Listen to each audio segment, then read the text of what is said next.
everyone, welcome back to my channel. It's Josh, and today, as many of you have guessed based on what I mentioned at the beginning of my last Seiko GMT video, we are finally taking a look at a watch that's been on my wish list and that I've had on order for the past month and a half, the absolutely incredible Tudor Black Bay GMT. Now, because this watch has had so much coverage and there are probably 2 million other videos out there, this video is going to be a purely subjective one about why I chose to buy it, what I think about it, and my buying experience.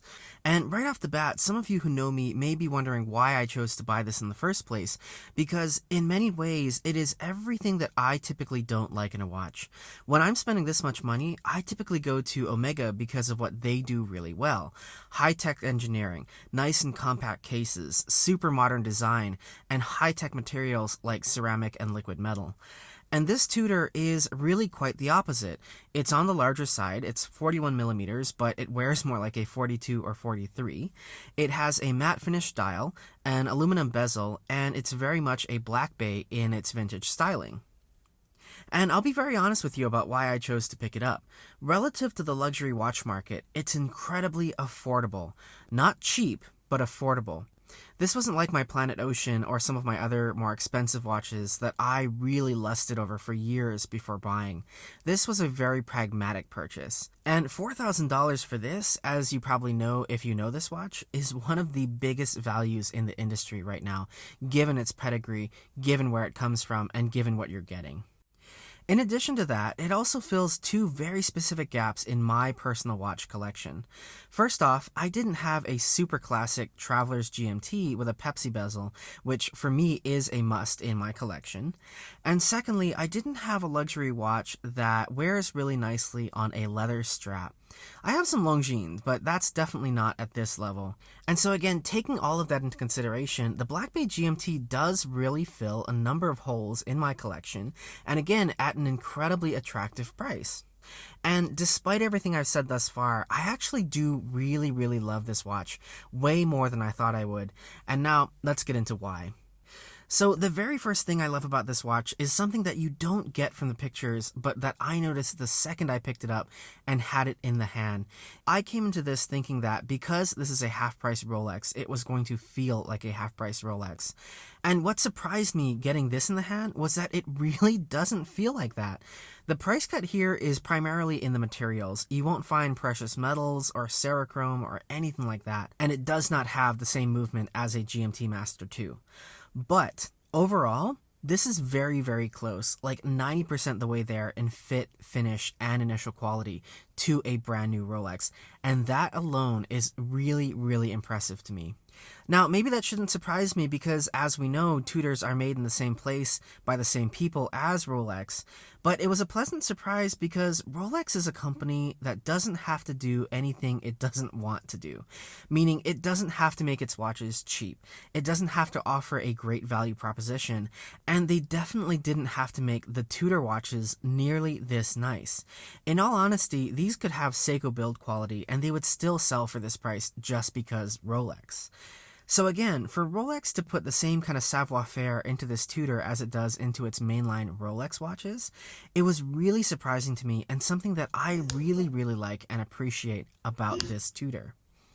Now, the next thing I like about this guy is something that might actually surprise some of you who know me and have been with me here on my channel. Like I mentioned earlier, this guy has an aluminum bezel, and while I would much rather have ceramic, and it probably should have ceramic given the price point, I actually don't mind the aluminum here because in addition to the price point, this is really meant to look like a vintage piece, and so aluminum is definitely more period correct, if you will.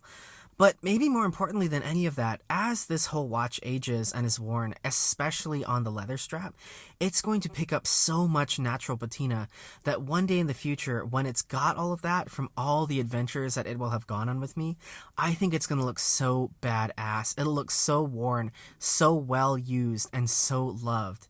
And you guys know how indelicate I am with my watches. I'm guessing that'll happen in no time, and I frankly can't wait.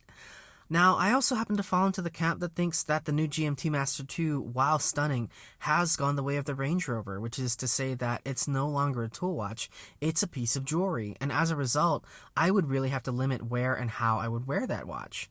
And that's as opposed to the Tudor, which I would and will take anywhere and everywhere, even into a dodgy part of town where I definitely wouldn't take that GMT Master. And yet, this is still, all things considered, a very respectable luxury watch that I actually think is far more versatile because it stays true to its tool watch roots. This is not the kind of watch that is reserved for the first class cabin. This is a watch for the everyman or every lady, and I really, really love that about it. And finally, the last thing I really like about this watch is probably a little bit controversial, but I'm going to say it anyway, and that is this is a Rolex without actually being a Rolex, which I love because mainline Rolex, you guys, is so oversaturated in the market today. And it's not that I don't respect Rolex as a company or their heritage or anyone who wears Rolex watches. It's just that I personally like to be a little bit different. Like, I can walk into my local Target and probably count 10 or 15 Datejusts and subs just walking the length of the store. Tudors, on the other hand, are much fewer and further between. And with Tudor, you kind of have to be in the know to know and appreciate what they are. And that slightly greater exclusivity is something that I really value. And now, to make peace with all the Rolex fanboys who I've probably just offended, I should probably tell you that I do have my name on the list with my essay for a Pepsi GMT Master 2, but that's probably years away knowing Rolex. So until then, this will do just fine. And honestly, even when I do get that GMT Master 2, I don't think it'll be redundant to the Tudor in my collection. I can keep the GMT Master 2 on its bracelet so it can be the blingy GMT when I fly first class. And I can keep the Tudor on its leather strap and it really will be the essence of that tool watch GMT. So overall, you guys, could not be happier with this watch. I love it so much, even more than I thought I would. And anyone who's looking at picking this guy up, just do it. I don't think you'll be disappointed in any way with it.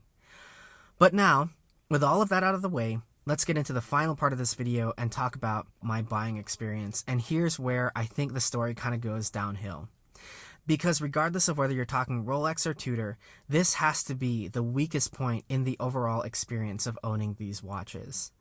The best word overall that I can think of to describe the buying experience is inconsistent. Because Rolex almost entirely farms out its retail operations to authorized dealers, your experience is going to be entirely dependent upon who owns the dealer that you go to and what their standards are for client service. I personally went to my local Benbridge, and overall I did have a really wonderful experience, and I now have a great SA with whom I also do have the connection. And I have to say, the Benbridge here in Austin at the Domain really is beautiful. It's brand new, it's very posh, and it definitely feels like a fitting place to buy a $10,000 watch or diamond. But that's definitely not the case with every Benbridge. The level of polish on the store and the people within it are, again, entirely inconsistent. Some Benbridge stores look like glorified Invicta kiosks, and I know you guys know what I'm talking about. And for buying a Tag Heuer, like, that's fine. But I expect so much more if I'm in there buying a Rolex, a Tudor, or a Cartier. And ours even has a dedicated Cartier breakout space within it, which is really, really nice. Now, in addition to the inconsistencies created by the franchise experience, Rolex has either been hit hard or hit itself hard with disruptions to production, and I say hit itself hard because their problems seem extreme even in these unprecedented times, to the point where it seems like they're using the global problems that we're all seeing as a cover to up the exclusivity and desaturate the market a bit. If you've gone into a boutique recently, you've probably seen the empty display cases at the Rolex counter. I mean, they have nothing, not even pieces to display. Now, Tudor, on the other hand, doesn't seem to have it as bad for whatever reason. They're still taking orders, and Tudor is still shipping product regularly. That said, ever since the Black Bay GMT came out, it's been, again, very inconsistent in terms of availability. Sometimes you can walk into an AD and they'll just be right there, ready to go. And other times, as was my experience, you put an order in and put your name down, and then you wait however long it is until the watch comes in. In my case, given that I wanted it for Christmas and given the state of the world right now, I put down the money in full for an order in mid-September and then waited about 5 weeks to late October when it came in and I was able to take delivery. So again, the whole buying experience really is the luck of the draw and entirely inconsistent. But anyway, none of this makes me love the watch itself any less. Again, this is a phenomenal watch at a phenomenal price. I love it to pieces. It will be with me for the rest of my life. It's just that if you're doing your homework on the watch, also do your homework on the AD. And if your local AD does not measure up to your expectations, go out of town, make a weekend trip out of it, and go find one somewhere else that does. So anyway, that's about it, you guys. Thank you as always so much for watching. Questions, comments, leave them downstairs. I hope you guys are having a great one and staying safe. I will talk to you again soon, and take care.